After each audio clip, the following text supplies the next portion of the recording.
Untuk imunisasinya udah apa aja?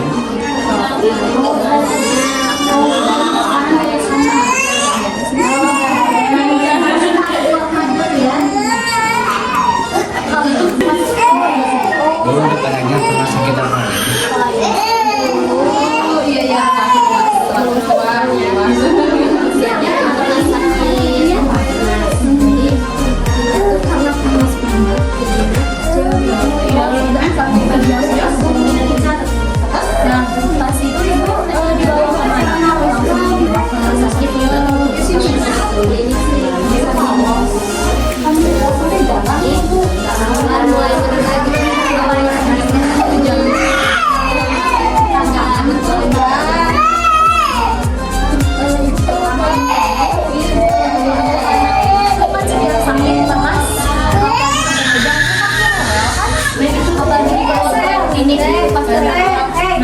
Gimana cara ibu anak-anaknya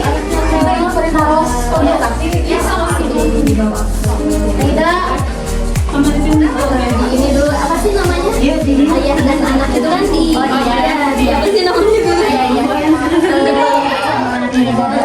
Ayah ke orang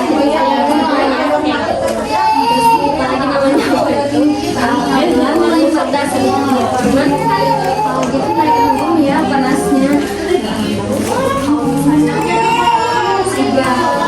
Pada kemana-mana 30 pas rewel itu ya gendong aja.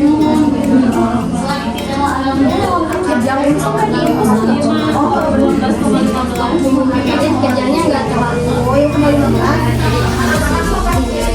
mereka beradaptasi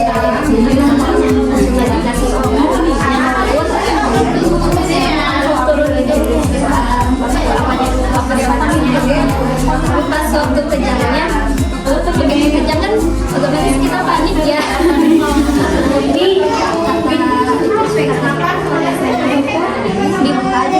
Terus digeleng-geleng masih yang digeleng-geleng apa di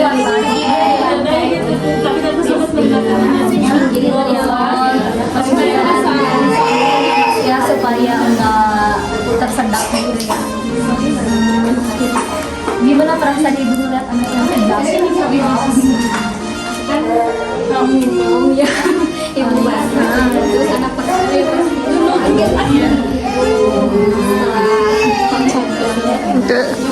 boleh kalau bisa divideoin gitu ya, biar tahu ya, biar bisa ini jadi tahu lah. Ibu trauma banget. Jadi kalau misalkan kemarin demam juga baru demamnya ya enggak baru 37 misalkan ibu udah tiba-tiba bau segini takutnya udah membuat ibu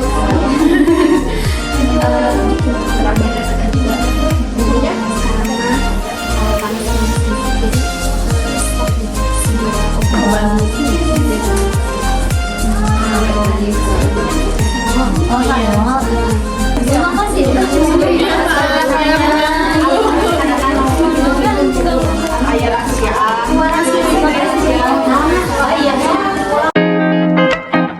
Oke, sebelumnya terima kasih kepada Kak Naila karena sudah meluangkan waktunya bersamaku. Sebelumnya juga boleh tahu Kak Naila sudah berapa lama kerja di Rumah Sakit Intan Husada ini? Alhamdulillah, saya sudah bekerja di sini sebagai perawat sudah sampai hampir 4 tahun. Wah, udah cukup lumayan lama juga ya Kak Naila. Gimana sih perasaan Kak Naila bekerja sudah menjadi perawat di rumah sakit ini? Senang sih karena saya dapat membantu pasien pasien, dapat memiliki komunikasi yang baik, memiliki integritas tinggi dalam merawat pasien, mengayomi pasien, memiliki visi yang kuat karena dapat berdiri jam-jam lamanya, mengangkat beban yang berat, dan rela mengesampingkan kepribadian dan mementingkan kebutuhan pasien. Iya. Nah, untuk aku sebagai mahasiswa yang sebentar lagi mau PKL ya di Rumah Sakit Umum ini, apa Naila ada punya info gak sih apa yang harus aku persiapkan buat nanti PKL di rumah sakit ini? Untuk yang pertama, dimulai dari persiapan mental terlebih dahulu. Jelang persiapan dinas, kalian harus pede dalam melaksanakan tindakan yang sudah diajarkan di kampus kalian masing-masing.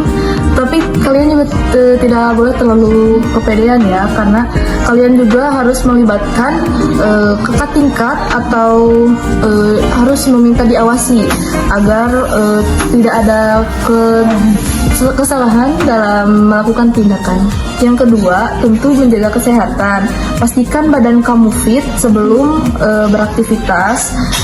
Makan makanan yang cukup baik dan istirahat yang cukup karena kita akan berhadapan dengan berbagai macam pasien dengan penyakitnya yang berbeda-beda. Yang ketiga, jangan lupa untuk menyiapkan masker dan sarung tangan untuk diri kita sendiri. Dan karena jangan terlalu mengharapkan kepada rumah sakit untuk memberikan sarung tangan dan masker terhadap kita. Yang keempat, etika. Karena kita berhadapan langsung dengan pasien, jadi kita harus menjaga etika kita agar tidak menjelekkan alma mater kita dan tidak menyakiti hati pasien. Dan yang terakhir, kita harus punya alat-alat TTV karena di rumah sakit biasanya hanya menyediakan satu alat TTV. Jika ada mahasiswa yang sedang bekerja, biasanya dibagi-bagi tugas dan akan lebih baik jika kita mempunyai alat TTV itu sendiri. Oh, oke. Terima kasih ya atas info-infonya. Biar nanti aku saat PKL itu udah punya gambaran nih harus gimana ya ke depannya. Guys, hai. Ini aku sama temen-temen aku di sini mau nanya ke kamu, boleh nggak sharing-sharing tentang tindak pidana gitu? Kan kita teh di sini sama ya sebagai mahasiswa di Stikes, cuma beda jurusan aja.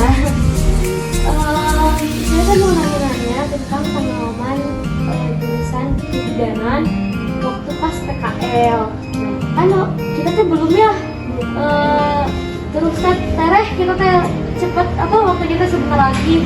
Nah kita mau nanyain gimana pengalaman kamu di rumah sakit, apakah ada pengalaman yang menegangkan atau gak enak sama perawat atau sama pasiennya, gimana? Bisa banyak informasi nggak di sana? banyak banget yang bisa kita ambil dari pengalamannya dari kemarin PKL ya, dari cara bersosialisasi sama pasien, cara sama keluarga pasien, sama perawat itu pada baik-baik semua. Dan banyak banget yang tadinya aku nggak bisa EKG nggak bisa nyuntik, kan biasa pakai pentem ya. Nah ini mah langsung, jadi itu yang membuat hal menegangkan tapi seru banget. Gak ada drama kayak Alhamdulillah enggak. jadi aman ya kalau di sana. Iya, gimana kitanya sih? Nggak banyak neko-neko. Tapi kalau misalkan pembelajarannya di D3 kebidanan, D3 ya? Iya. D3 Kalau aku udah tidak kebidanan. di D3 kebidanan gimana? Apa banyak prakteknya atau misalkan banyak tawarannya atau banyak presentasinya? Balance lah. Ada. Iya, presentasi ya ada, talaran ya banyak. Gitu sih. Prakteknya juga di kelasnya lagi ya kalau Iya, soalnya kan 3 tahun beda sama yang satu. berarti sama aja ya kayak perawat Iya. gitu. Oke. Makasih ya Uli sudah mau diwawancara, diajak sharing sama kita. Maaf ya mau mengganggu juga. Makasih juga ilmu sharingnya juga bisa kita terapin insya Allah buat di PKL nanti. Iya, sama-sama ya. Semoga lancar. Amin. Makasih ya Uli. Iya. Perkenalkan, kami dari mahasiswi Stikes Karsa Husada Garut dengan saya Naswa Nadira Haihan dan rekan saya Rasya. Di sini kita mau mengedukasi adik tentang kebersihan gigi dan mulut. Gimana adek, udah siap belum? Yang semangat atuh dek. Sudah. Nah, Teteh mau nanya nih sebelumnya. Ada suka makan makanan yang manis gak sih? Suka apa tuh? Coklat, es krim, kayak gitu. Terus Kalau habis makan makanan manis, Abi biasanya suka gosok gigi nggak? suka. Biasanya sikat giginya berapa kali sehari nih? Sehari teh berapa kali? 2 kali sehari. 2 kali sehari. Berarti bagus ya. Di sini Teteh mau ngasih tahu nih ke Adek apa sih itu kesehatan gigi dan mulut. Nah, kesehatan gigi dan mulut itu adalah kondisi gigi dan mulut Adek itu bebas atau tidak bau mulut. Terus juga giginya itu nggak bolong nih. Nah, terus yang kayak ada karang giginya itu, nah kalau sehat itu nggak ada ya Dek. Nah, tadi kan Teteh Najwa udah ngejelasin tentang pengertian dari kebersihan mulut. Sekarang Teteh Tasya pengen ngejelasin tentang manfaat menggosok gigi. Yang pertama adalah supaya gigi tetap bersih, terus untuk menambah kepercayaan diri dan terhindar dari penyakit gigi dan mulut. Nah, di sini Teh Najwa juga mau ngejelasin nih cara perawatan gigi dan mulut yang tepat itu bagaimana. Nah, caranya itu Ade harus ngelakuin sikat giginya yang benar ya, yang tepat gitu. Terus disiplin waktu, jadi kayak teratur. Udah sebelum tidur itu sikat gigi dulu. Nah, terus batasi untuk mengkonsumsi makanan yang manis ya. Kan Ade suka nih ya makan makanan. Sekarang untuk sekarang itu kurang-kurangin dulu lah ya makanan yang manis-manis itu. Nah, terus sama pasta giginya itu, tahu pasta gigi odol kayak gitu ya. Itunya juga harus ya kalau bisa harus bahan-bahan yang alami. Jadi kayak dari rempah-rempah gitu ya Teh Tasya. Jadi ya lebih sehat biasanya gitu. Terus juga ya harus Dari Teh Tasya mungkin cukup, tapi kalau dari Ade, apakah sudah paham dari Teh Najwa sama Teh Tasya yang udah jelasin tadi? Sudah Pak, aku mau nanya, kalau untuk mencegah gigi berlubang bagaimana?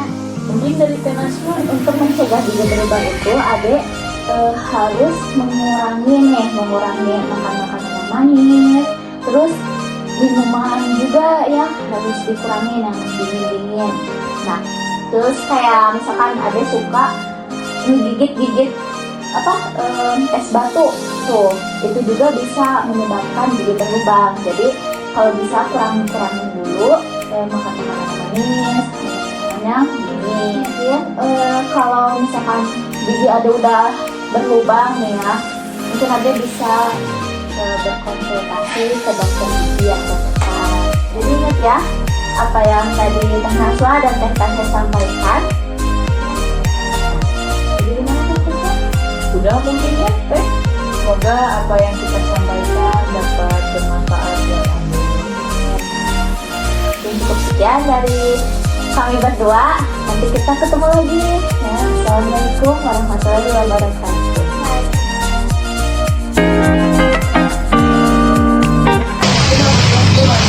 Waalaikumsalam warahmatullahi wabarakatuh.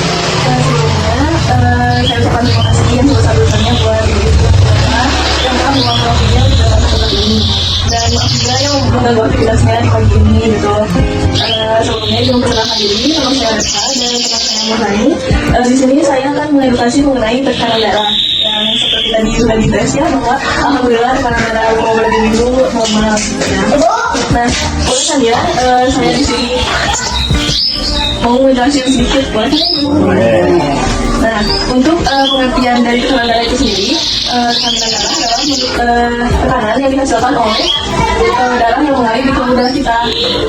Nah, untuk tekanan darah itu ada dua angka ya, kayak 120 ke 80, itu kan 2 angka ya. Nah, untuk yang atasnya itu dinamakan sistole. Nah, sistole itu tekanan darah yang terjadi waktu darah baru mengalir. Jadi jantungnya baru berkontraksi. Nah, kalau yang kedua itu diastolik. Nah, diastolik itu tuh tekanan yang dihasilkan setelah darah mengalir secara normal. Jadi kan kalau misalkan ditensi nih, pasti pakai konsep yang melengkung. Nah, waktu di pompa sama perawat tuh si darahnya itu bakal berhenti. Otomatis otomatis waktu dikempesin itu darah bakal mengalir. Nah itu yang angka yang pertama tuh diambil waktu pertama kali darah mengalir. Nah untuk yang kedua mah waktu darahnya tuh udah mengalir seperti biasanya, jadi dikontraksi jantung yang pertama. Nah tadi kan tekanan darah normal itu 120/80 ya, ibu-ibu udah ngomong sebenarnya. Nah kalau ibu bapak-bapak merasakan darah normal itu gimana sih? Kan kayak bersih gitu waktu nah itu merupakan tanda-tanda dan gejala tekanan darah itu normal. Nah yang pertama itu ada hipotensi. Hipotensi itu rendah tekanan darahnya. Nah yang kedua ada hipertensi. Kalau hipertensi mah tinggi gitu kan. Nah sebenarnya mah tekanan darah itu sama aja, nggak beda jauh gitu ya. Nah, tapi kalau hipotensi mah kalau hipotensi mah sakit kepala, jadi udah bener-bener sakit. Kalau hipotensi mah lebih ke pusingnya. Terus kalau hipotensi mah ngomong yang berarti juga bisa dicoba dengan hipotensi. Kalau itu, nah terus kalau hipotensi itu bisa jadi sesak napas kalau di jari mah. Terus juga detak jantungnya cepat, jadi bisa merusak ke organ yang lain kalau di jari mah. Nah untuk selanjutnya ada yang tahu nggak sih penyebab dari nggak normal tensi? Kayak ibu udah tahu kenapa darahnya bisa sampai hipertensi atau apa hipertensi? Ya Bu, kayak kalau tekanan darah ya kita mulai dari darahnya yang tinggi. Nah itu teh ada faktor dari gaya hidup. Misalkan ibu-ibu atau bapak-bapak merokok, kadang banyak pikiran. Ibu jangan banyak pikiran, jangan terlalu banyak pikiran lah. Terus ada juga faktor keturunan ya Ibu. Misalkan ibu punya darah tinggi. Nah, kalau misalnya diusahain si darah itu diatasi ya, enggak tinggi turun ke anaknya Bu. Nah, caranya juga ada ya Bu, cara mengatasi darah tinggi juga. Misalkan kayak ibu teh makan makanan yang sehat, jaga makan pola makan teh sehari teh 3 kali gitu. Terus jaga berat badan juga ya Bu. Soalnya kalau terlalu berat gitu kan takutnya sesak ya. Terus kalau terlalu kurang gitu berat badannya takutnya kekurangan gizi. Terus kalau bisa jangan ngerokok. Terus kalau ada yang ngerokok teh jangan dideketin Bu, takutnya asapnya timbul. Terus buat tekanan darah rendah ya Bu. Nah ibu-ibu teh sama bapak-bapak biasanya kalau tekanan darahnya rendah itu teh ibu-ibu sama bapak-bapak kurang minum. Kalau kurang minum berarti kurang cairan ya Bu. Udah kurang cairan berarti maksudnya disebutnya dehidrasi. Mungkin segitu aja yang bisa disampaikan ya. Semoga bermanfaat ya buat ibu dan bapak-bapak, dan juga jaga kesehatan ya. Terima kasih. Wassalamualaikum warahmatullahi wabarakatuh. Waalaikumsalam.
saja.